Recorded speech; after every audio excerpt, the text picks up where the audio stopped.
Hello दोस्तों, आप सभी लोगों का स्वागत है हमारे इस YouTube channel Ankit Kumar first साल मैथ क्वेश्चंस में।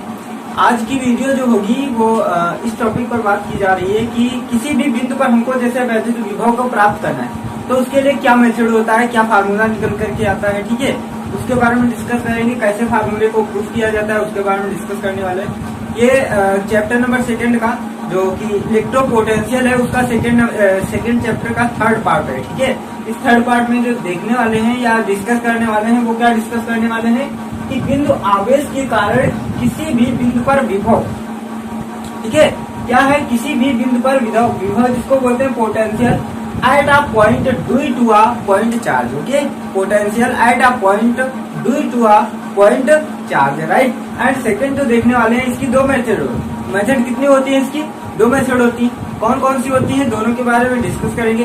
एक तो इस प्रकार से जो मेथड जो डायग्राम बनाया गया है इसके अनुसार होती है, और जो सेकंड मेथड होता है वो कुछ अलग होता है। ठीक है, बट एक सेम ही मेथड होते हैं, ज्यादा कोई डिफरेंस नहीं होता है। एंड सेकंड देखने वाले हैं कि पृथ्वी विभव के रूप में, विभव के निर्देश के रूप में, जिसको बोलते हैं earth as the reference of potential, की पृथ्वी है। अब जैसे हमको जैसे अनंत होता है, ठीक है, तो अनंत को क्या माना जाता है, अनंत को एक शून्य विभव वाला निर्देश माना जाता है। मतलब कि यहाँ अनंत पर जाइए तो वहाँ पे क्या होगा, विभव जो होगा वो क्या होगा, शून्य होगा। अब हमको वहाँ पे नहीं जाना है, हमको यार अपने पड़ोस में ढूंढना है कि हमारे पड़ोस में, देखिए हमारे पड़ोस में क्या है, कहाँ पर विभव शून्य है। ठीक है, तो इसके लिए हमको क्या करना पड़ता है, हमको पड़ोस में ढूंढने की जरूरत होती है। और वो पड़ोस में कौन सी है, पृथ्वी है। और पृथ्वी एक इतना बड़ा है गोला जिसको बोलते हैं, और वो क्या है, उसके अंदर चाहे मतलब इतने इलेक्ट्रॉन भरे हुए हैं जिससे हम जितना मन चाहे उतना इलेक्ट्रॉन ले लें और जितनी इच्छा हो उसको दे दें। ठीक है, लेकिन उसके ऊपर कोई प्रभाव नहीं पड़ने वाला। इसी के कारण क्या होता है, इसको हम विभव के जो निर्देश होता है इसको हम शून्य विभव के रूप में मानते हैं। ठीक है, और जो जैसे इसके बारे में संपूर्ण अभी डिस्कस करेंगे, लेकिन सबसे पहले जो डिस्कस कर लेते हैं वो क्या है कि जैसे कोई एक बिंदु आवेश था। अब उस बिंदु आवेश से हमको कुछ दूरी पर, जैसे मान लेते हैं r दूरी पर क्या ज्ञात करना है, हमको वैद्युत विभव ज्ञात करना है। जैसे हम पहले ज्ञात करते थे कि अक्ष पर हमको ज्ञात करना है और निरक्ष पर ज्ञात करना है कि इस बिंदु से कोई वैद्युत क्षेत्र है, वैद्युत क्षेत्र से इतनी दूरी पर बताइए कि तीव्रता कितनी होगी। ठीक, वैद्युत क्षेत्र की तीव्रता। उसी प्रकार से ये क्या है, ये भी क्या है, हमको वैद्युत क्षेत्र ज्ञात करना है, राइट। ठीक है, तो उसको हमको ज्ञात करना है। अब हम देखते क्या है कि जैसे ये पॉइंट रखा हुआ है, अब इस पॉइंट के कारण क्या होगा, इसके आसपास क्या होगी, वैद्युत क्षेत्र जनरेट हो जाएगा। क्यों, क्योंकि धनात्मक आवेश है, और धनात्मक आवेश के कारण जो बल रेखाएं निकल कर जाती है वो किससे, धन से निकल करके ऋण की ओर जाती है। और जब धन से निकल करके ऋण की ओर जाएंगी तो उसमें क्या होगा तुम्हारा ये, ठीक है, तो क्या होगा, अब जब यहाँ से निकल कर जाएंगी तो क्या होगा, इसके आसपास एक फील्ड जनरेट हो जाएगी। अब वो फील्ड जनरेट जो हो जाएगी उसको क्या बोलते हैं हम लोग, इलेक्ट्रिक फील्ड या वैद्युत क्षेत्र बोलते हैं। अब वैद्युत क्षेत्र बोलते हैं तो हम क्या करेंगे, वैद्युत क्षेत्र इस तरफ है और हम आवेश को किधर की ओर ला रहे हैं, इधर से इधर की ओर ला रहे हैं। मतलब क्या होता है, जो विभवांतर होता है या विभव होती है उसकी परिभाषा क्या होती है, उसकी परिभाषा ये होती है जब हम अनंत से किसी आवेश को वैद्युत क्षेत्र में लाते हैं, ठीक है, तो लाने में जो कार्य करना पड़ता है वो कार्य और उस वैद्युत आवेश की निष्पत्ति को ही तो हम लोग क्या बोलते हैं, वैद्युत विभव बोलते थे। जिसका फार्मूला क्या हुआ करता था, V बराबर W/Q0। Q0 क्या होता था, परीक्षण आवेश होता था, जिसको कहाँ से लाते थे, अनंत से लाते थे। तो अनंत से लाने में जो कार्य करना पड़ता था उसको W बोलते थे, और उसके जो विभव होता था उसको V बोलते थे। ठीक है, तो V बराबर W/Q होता था। लेकिन अब हमको क्या करना है कि किसी भी बिंदु पर ज्ञात करना है कि वैद्युत विभव यहाँ पर कितना होगा। पहले तो हमने जाना क्या कि खाली विभव कितना होता है, अब जान रहे हैं कि इस बिंदु पर विभव अगर याद करना है या इस बिंदु पर याद करना है या इस बिंदु पर याद करना है तो विभव की मात्रा जो होगी, पोटेंशियल जो होगा वो कितना होगा। ठीक है, इलेक्ट्रिक पोटेंशियल जो होगा वो कितना होगा। तो सबसे पहले हमने क्या बताया कि मान लेते हैं क्या, कोई एक वैद्युत आवेश है, उसको कहाँ पर रखा हुआ है, बिंदु O पर रखा हुआ है, जिससे r दूरी पर एक अन्य बिंदु A है जिस पर हमको क्या ज्ञात करना है, वैद्युत विभव ज्ञात करना है। ठीक है, अब इसके लिए हमको क्या मानना पड़ता है, मान लेते हैं क्या कि अनंत आवेश है, अनंत है। ठीक है, अनंत से क्या करते हैं हम, पहले तो मान लेते हैं D पर कोई एक परीक्षण आवेश रखा हुआ है। अब इस परीक्षण आवेश यहाँ पे जब रखा हुआ है तो यहाँ से जब उसको यहाँ तक लाएंगे ठीक है, तब उस पर क्या करना पड़ेगा, हमको कार्य करना पड़ेगा। क्यों? क्योंकि इसके ऊपर क्या लग रहा है, प्रतिकर्षण बल लग रहा है। यहाँ से यहाँ तक लाएंगे फिर भी कार्य करना पड़ेगा। विस्थापन कितना होगा, R2 - R1 हो जाएगा। यहाँ से यहाँ तक लाएंगे, इस प्रकार से क्या होगा, कार्य करना पड़ेगा। तो सबसे पहले हम क्या मान लेते हैं, माना एक बिंदु वो है जिस पर क्या है, परीक्षण आवेश कोई एक बिंदु आवेश क्या है, +Q रखा हुआ है। ठीक है, तो क्या मान लेते हैं, पहले तो विभव की परिभाषा लिखते हैं कि विभव क्या होता है। ठीक है, यहाँ तक समझ में आ गया होगा। अब हम जो लिखना चाहिए था हमको वो हम लिख लेते हैं क्या, कि हम जानते हैं कि किसी भी वैद्युत क्षेत्र में, अब ये वैद्युत क्षेत्र है जैसे इसके कारण है, ठीक है, तो उससे क्या होता है कि किसी परीक्षण आवेश को अनंत से जब हम उस बिंदु तक लाते हैं, ठीक है, किस बिंदु तक लाते हैं, कुछ दूरी तक लाते हैं। ठीक है, उस बिंदु तक का मतलब क्या हुआ कि किसी वैद्युत क्षेत्र में किसी बिंदु पर, मान लिया इस बिंदु पर, ठीक है, वैद्युत विभव को ज्ञात करना है कि कितना है। तो हम क्या करें कि किसी भी परीक्षण आवेश को हम इस बिंदु तक लाएं, तो उस बिंदु तक जब हम लाएंगे, लाने में किया गया कार्य तथा उस परीक्षण आवेश के मान की निष्पत्ति को ही क्या हम कहते हैं, वैद्युत विभव बोलते हैं। ठीक है, अब ये निष्पत्ति का मतलब क्या होता है, निष्पत्ति का मतलब भी हमने बताया था पहले कि क्या होता है कि जितना उसका परिमाण होता है, ठीक है, जितना हम कार्य करें, जैसे 10 जूल कार्य किया गया है, और मान लिया हमने 2 कूलाम के आवेश को हम वहां से लेकर आए हैं, ठीक है, तो 10 कूलाम जो जूल कार्य किया गया है उसको 2 कूलाम से भाग कर दिया जाए। इसका मतलब ये हुआ, निष्पत्ति का मतलब क्या हुआ, यही हुआ क्या कि जितना हमने कार्य किया है, जैसे 10 जूल कार्य किया है और 2 कूलाम आवेश था, तो 2 × 5 = 10 बराबर 5 वोल्ट जो होगा, ये यहाँ पे क्या होगा, विभव होगा, या फिर हम मान सकते हैं विभवांतर होगा। ठीक है, विभव और विभवांतर ज्यादा डिफरेंस कुछ नहीं होता है, बल्कि विभव ही विभवांतर होता है।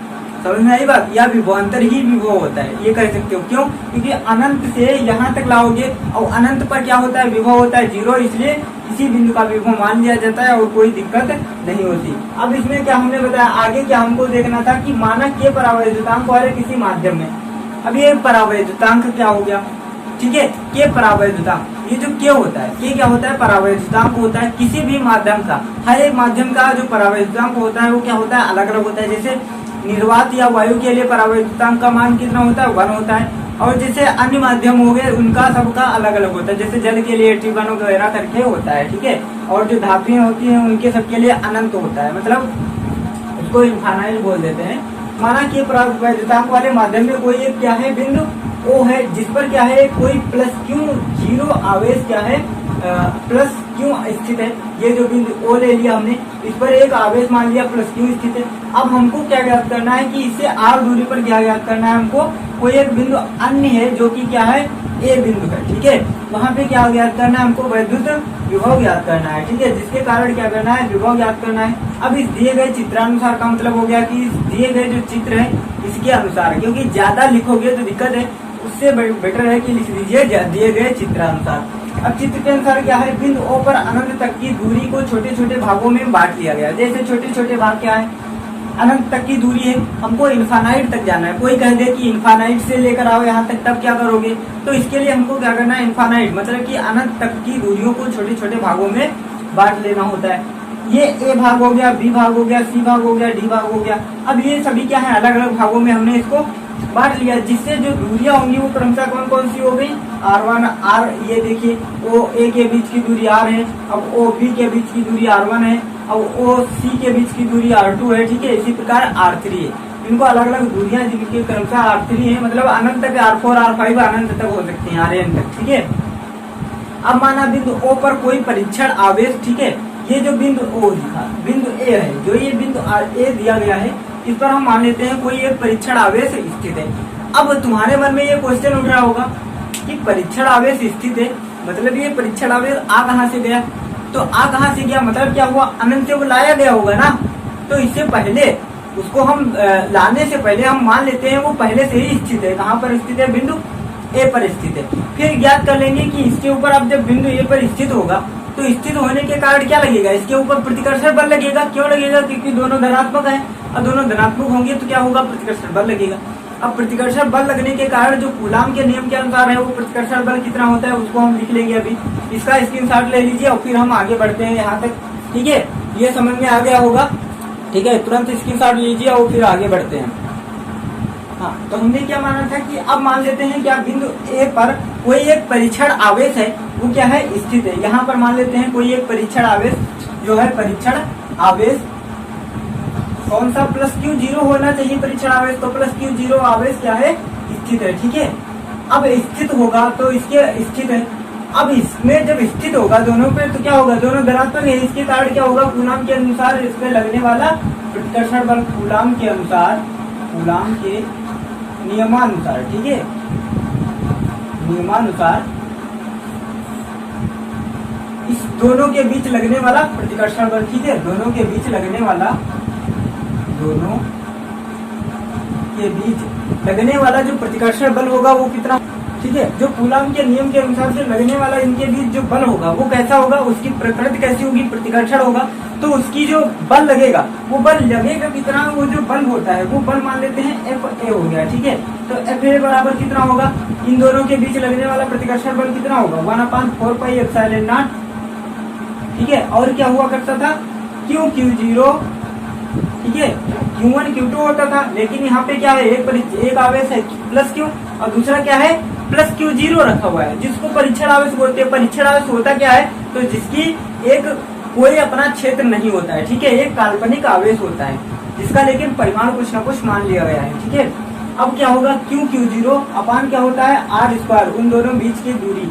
अब जो कूलाम का नियम था वो क्या बोलता था, उसको भी समझ लेते हैं। कूलाम का नियम क्या कहता है, कूलाम का नियम ये कहता है कि अति सूक्ष्म दूरी पर, मतलब कि आर दूरी पर स्थित, ठीक है, दो जो आवेश होते हैं Q1 Q2 हैं, अब उन दोनों के बीच जो लगने वाला प्रतिकर्षण बल होगा वो क्या होगा, इन दोनों आवेशों के परिमाणों के गुणनफल और उनके बीच की दूरी के वर्ग के द्रुत क्रमानुपाती होता है। ठीक है, यही था इनका कूलाम का नियम। अब क्यू क्यू जीरो अपान क्या होता है, आर स्क्वायर हो गया, क्योंकि इनके बीच की दूरी कितनी थी, आर थी।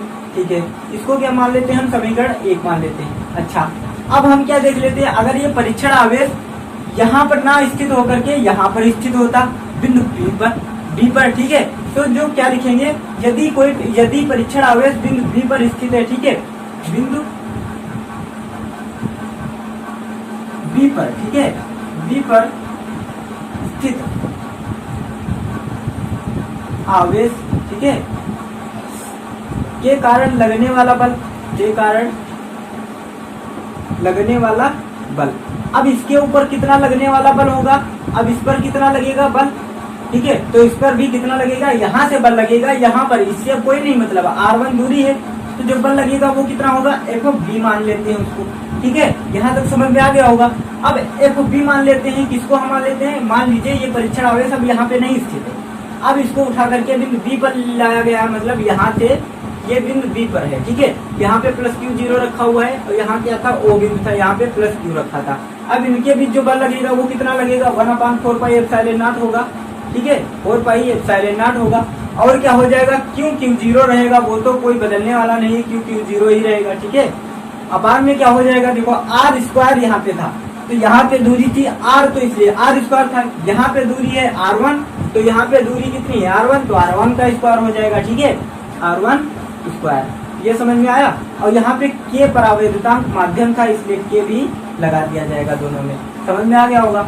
अब इसको हम क्या मान लेते हैं, इक्वेशन नंबर 2 मान लेते हैं। लेकिन लेकिन लेकिन लेकिन वन एक कंडीशन है, वो क्या कंडीशन है कि ये दोनों जो दूरियां हैं, तुमने तो कहा था कि अति सूक्ष्म दूरियां हैं, तो जब अति सूक्ष्म दूरियां होंगी तो मन में क्वेश्चन उठना चाहिए सर ये क्या मतलब, ये तो बहुत पड़ोस पड़ोस में हो गई, इसका मतलब ये झगड़ा करने लगेंगे कि इसका बल इस पर भी कार्य कर सकता है, इस पर भी कार्य कर सकता है, मतलब क्या हुआ, घपला थोड़ा बहुत हो सकता है। तो इसको हटाने के लिए हम क्या मान लेते हैं, इसका अति सूक्ष्म दूरियों पर, मतलब कि बहुत कम दूरी पर स्थित है दोनों बिंदु ए और बी, जिसके कारण क्या होगा, इनका हम क्या निकालेंगे, गुणोत्तर माध्य निकाल लेते हैं। ठीक है, गुणोत्तर माध्य क्या होता है, गुणोत्तर माध्य ये होता है कि दोनों को अंडर रूट लगा करके दोनों को गुणा कर दिया जाता है, उसको हम बोलते हैं गुणोत्तर माध्य। ठीक है, तो गुणोत्तर माध्य हम निकाल लेते हैं, तो क्या लिखेंगे हम, अतः ये जो दोनों है क्या है, अति सूक्ष्म दूरियों पर स्थित है, क्या लिखेंगे, अतः ये जो दोनों बिंदु है, ठीक है, कौन बिंदु, ए और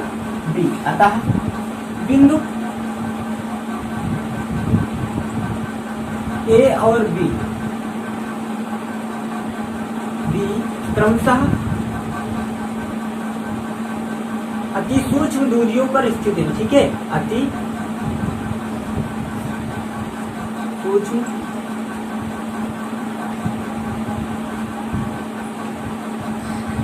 दूरियों पर क्या है, अब स्थित है। ठीक है, तो स्थित है तो इसके कारण जो इसके ऊपर लगने वाला, अब क्या निकालेंगे, अतः इसका गुणोत्तर माध्य निकालने पर, अतः इनके बीच लगने वाले बलों का गुणोत्तर माध्य करने पर, ठीक है, लगने वाले बलों का क्या कर लेते हैं हम, गुणोत्तर माध्य निकाल लेते हैं। ठीक है, गुणोत्तर माध्य क्या होता है, मैथ के स्टूडेंट सभी को पता होगा, मैथ या बायो के, क्योंकि हाई स्कूल तक तो मैथ वाले बायो वाले भी बच्चे मैथ ही लेते हैं ना, तो उनको भी पता होना चाहिए गुणोत्तर माध्य क्या होता है। गुणोत्तर माध्य लेने पर, ठीक है, माध्य लेने पर अब इनके बीच जो गुणोत्तर माध्य होगा वो कितना होगा, गुणोत्तर माध्य हमने क्या बताया अभी, अंडर रूट लगा दीजिए और एफ बी ए बी मान लीजिए। ठीक है, एफ ए बी हो गया, वो कितना होगा, गुणोत्तर माध्य का मतलब होता है अंडर रूट लगा दिया हमने। अब अंडर रूट लगा देंगे, उसके पश्चात क्या होता है, इन दोनों का मल्टीप्लाई कर देंगे। ठीक है, तो मल्टीप्लाई करेंगे तो ये क्या हो जाएगा, स्क्वायर हो जाएगा। देखो यहाँ से F A B, F A into F B, ठीक है, ये हो गया F A into F B हो गया। ठीक है, अब यहाँ पे आगे देखिए, आगे क्या देखना है तुमको, ये देखो यहाँ से एफ ए बी हो गया। अब तुमको यहाँ से देखिए एफ ए बी बराबर जो दिया गया है वो कितना निकल करके आएगा, अंडर रूट एफ ए बराबर कितना है, देखो 1/4 pi epsilon not, 4 pi epsilon not है, और क्या है साथ में क्यू 0 है। ठीक है, अपान क्या है, आर स्क्वायर है। ठीक है, ये इतना दिया था।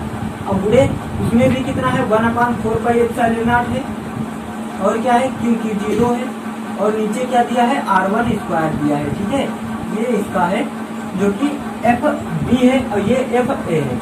अब देखो ये और ये स्क्वायर हो जाएंगे, तो स्क्वायर जो होता है आर स्क्वायर बराबर क्या हो जाएगा, यहाँ पे आर स्क्वायर होगा तो स्क्वायर अंडर रूट लगा होगा, तो ये स्क्वायर और अंडर रूट कट जाएगा, आर खाली आ जाएगा। तो यहाँ पे देखो 1/4 पाई एप्सिलॉन यहाँ है, 4 पाई एप्सिलॉन यहाँ है, तो दो चक्कर है, मतलब स्क्वायर हो जाएगा, स्क्वायर हो जाएगा तो रूट से बाहर आ जाएगा। ठीक है, तो यहाँ पे अब क्यों क्यू 0 भी स्क्वायर हो जाएगा, रूट से बाहर आ गया, तो 1/4 पाई एप्सिलॉन नॉट, ठीक है, बाहर आ गया, क्यों क्यू 0 बाहर आ गया, यहाँ पे के भी था।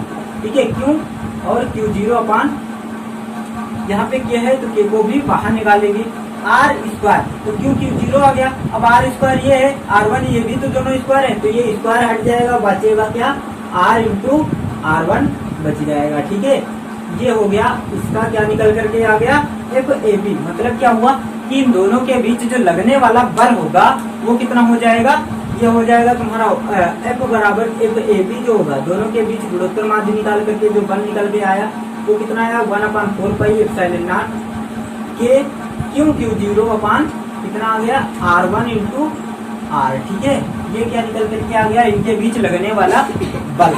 अब इनके बीच जो लगने वाला बल है, तो हमने तो परीक्षण आवेश को कहाँ से लाया, हमने कहीं किसी अन्य बिंदु से लाया है। ठीक है, तो इनके बीच जो लगने वाला बल होगा, बल हो गया वो इतना हो गया। अब इस पे क्या होगा, कार्य जो किया जाएगा वो कार्य कितना होगा वो निकाल लेते हैं। ठीक है, तो क्या लिखेंगे, अतः बिंदु, ठीक है, परीक्षण आवेश को ए से बी तक, ठीक है, बिंदु बी से या ए तक लाने में किया गया कुल कार्य, इनके बीच जो कार्य होगा वो कितना होगा, अतः इनके बीच किया गया कार्य,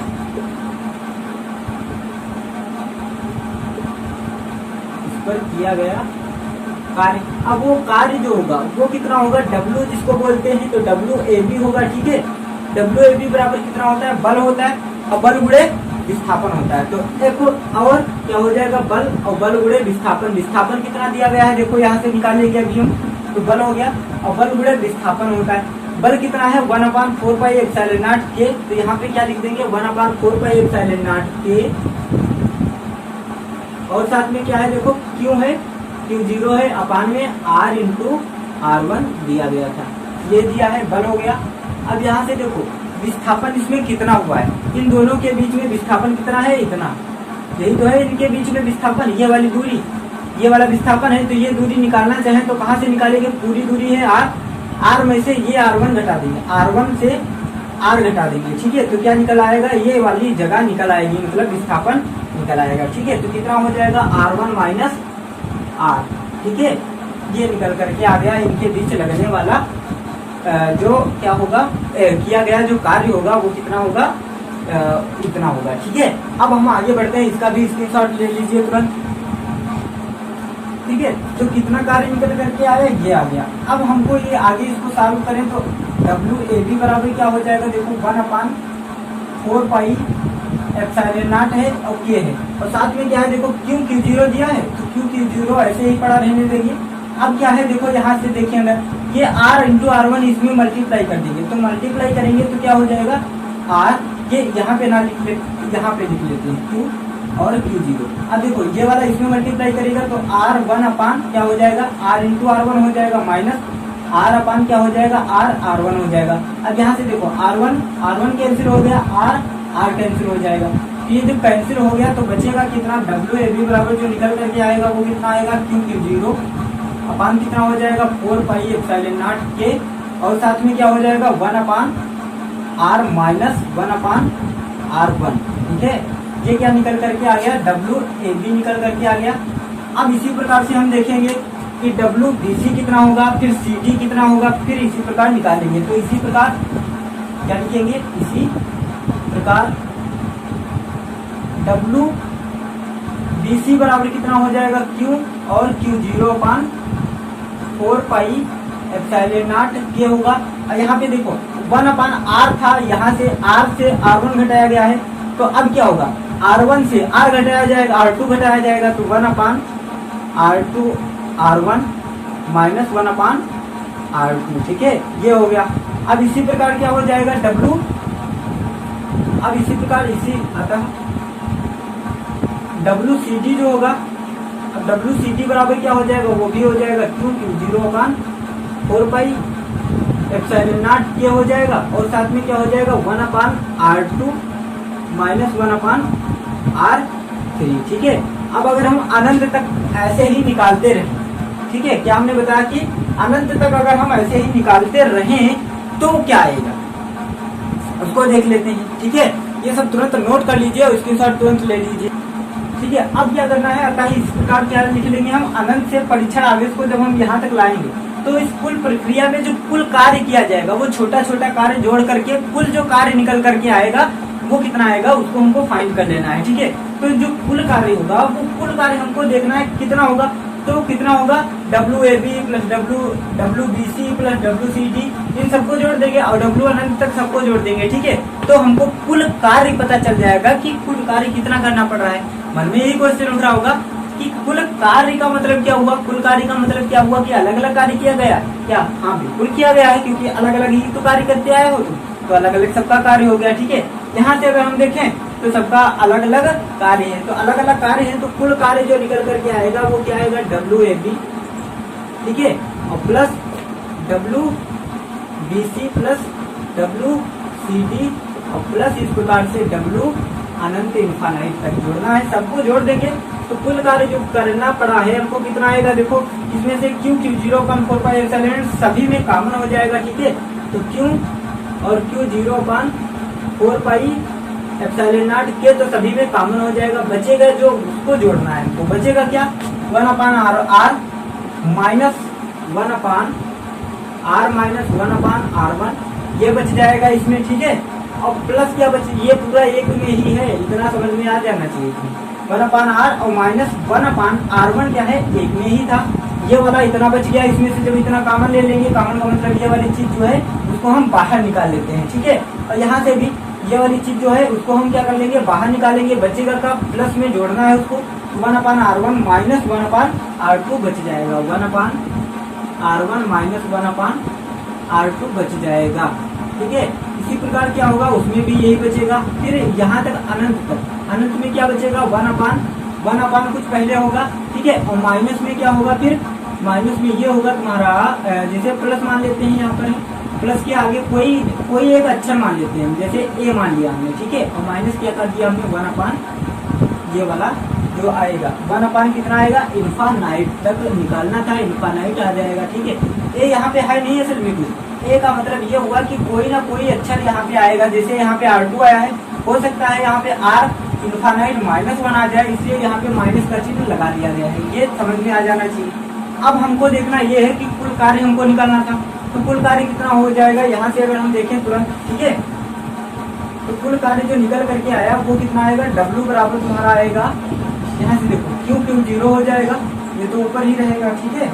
अपान में कितना आया 4 पाई एप्सिलॉन नॉट और के हो गया 1/r माइनस 1/r1। इसका जब ब्रैकेट खोलेंगे तो ब्रैकेट खोल लीजिए, इसमें क्या बचेगा 1/r minus 1/r1 plus 1/r1 और माइनस 1/r2 प्लस 1/r2 और प्लस माइनस 1/r3 बचेगा। और इसी प्रकार से इनफाइनाइट तक जो होगा वो क्या बच जाएगा, 1 माइनस का 1/, ये R3 बना लेते हैं, R2 तक ये लेते हैं, ठीक है। और अपान में क्या बच जाएगा, यहाँ पे डायरेक्टली अगर हम देखें 1/इनफाइनाइट तक बचेगा। अब यहाँ पे देखें W बराबर क्या हो जाएगा, क्योंकि 0 हो जाएगा, अपान में क्या हो जाएगा 4 पाई एप्सिलॉन नॉट और साथ में क्या आ जाएगा, साथ में अंदर क्या बचा, ये वाला देखो इससे कट गया, ये वाला इससे कट गया, सब कुछ गया, बचेगा जो वो क्या बचेगा 1/r बचा और क्या बचा माइनस तक 1/इनफाइनाइट बचा, ठीक है। ये क्या बच गया, इतना बच जाता है यहाँ तक।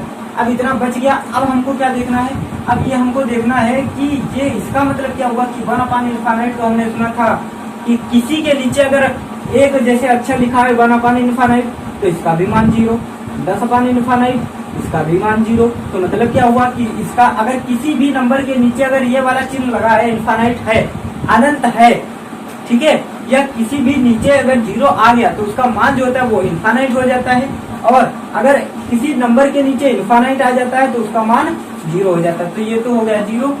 तो W बराबर क्या है, Q इंटू Q0 बटे 4 पाई एप्सिलॉन नॉट, क्या आ गया और क्या बचा 1/r माइनस 0, ठीक है। तो जो कार्य निकल करके आ गया वो कितना आया, कुल कार्य जो किया गया है वो इतना आ गया 4 पाई एप्सिलॉन नॉट और क्या आ गया 1/r हो गया, ठीक है। अब ये वाली चीज यहाँ पे ना लिख करके यहाँ लिख लेते हैं, Q इंटू Q0 हो गया और ये क्या निकल करके आ गया, इसके बीच जो किया गया कार्य है, ठीक है। तो अतः इनके बीच जो किया गया कार्य हो गया वो कितना हो गया, ये हो गया, ठीक है। अब हमको ये देखना था विभव, तो विभव देखिए ये Q0 इधर ले आएंगे तो W/Q0, ठीक है, ये क्या होता है V, विभव बराबर W/Q0 हो गया और बचेगा क्या 1/4 पाई एप्सिलॉन नॉट बराबर 4 पाई एप्सिलॉन नॉट, ये बचा और क्या बचा Q/r बचा। ये क्या निकल करके आ गया, तुम्हारा सूत्र आ गया, जो कि कहाँ पर निकाल सकते हो, जब अनंत से हम किसी भी परीक्षण आवेश को यहाँ तक लाएंगे तो उसके द्वारा जो कार्य करना पड़ेगा उसका ये क्या होता है, फार्मूला होता है, ठीक है। क्या निकल करके आ गया, या समझ में आया होगा, V बराबर W/Q0 होता है। ये कहाँ से आ गया W/Q0 भाई, समझ में आया या नहीं, समझ में आया या नहीं, समझ गए होगे, क्यों, क्योंकि ये Q0 जो था उसको तुमने चुपके से उठा करके इसके नीचे कर दिया, ठीक है। कैसे उठाया, चुपके से उठाया, ठीक है, चुरा करके नहीं, चुपके से, समझ में आना चाहिए थी। अब ये हो गया 1/4 पाई एप्सिलॉन नॉट, ये Q/r बच गया। अब ये तुमने तो कहा था कि कोई जरूरी माध्यम का अलग अलग होता है। अगर हम इसको वायु में रख दें, ठीक है, तो क्या लिखेंगे, अगर वायु में रखा है, ठीक है, वायु के लिए क्या होगा, के का मान क्या होगा, वायु या निर्वात में, वायु या निर्वात में के बराबर कितना होता है, 1 होता है। तो के बराबर 1 अगर वायु या निर्वात के लिए अगर हम माने, ठीक है, वायु या निर्वात, ठीक है, के लिए अगर मान लेते हैं कि वायु या निर्वात में ये पूरा सिस्टम बनाया गया या स्थित है, तो क्या आएगा विभव, V बराबर कितना आएगा W/Q0 बराबर, ये W/Q0 ना लिखते हैं 1/4 पाई एप्सिलॉन नॉट और के का मान 1 रखेंगे तो उससे कोई फर्क नहीं पड़ेगा, Q/r बचेगा, ठीक है। तो वायु या निर्वात के लिए जो सूत्र निकल करके आया वो क्या आया, V बराबर 1/4 पाई एप्सिलॉन नॉट Q/r, ठीक है। तो ये क्या हो गया, अतः यही क्या होगा, इसका सूत्र होगा, समझ में आ गया होगा ये, ठीक है। ये जो सूत्र निकल करके आ गया यही क्या है, तुम्हारा सूत्र है, जो कि वेरी वेरी वेरी इंपॉर्टेंट है।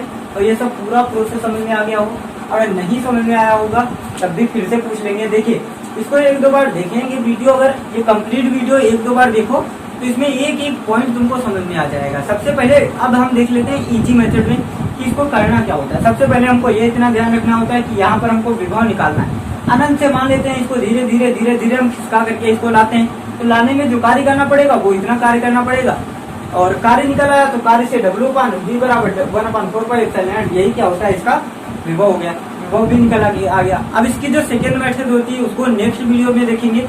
ठीक है। और इसके बारे में थोड़ा चर्चा कर लेते हैं 1 मिनट। पृथ्वी विभव के निर्देश के रूप में, अब हम जो पृथ्वी होती है, पृथ्वी को अगर हम विभव के रूप में माने, किसके रूप में, विभव के रूप में, ठीक है।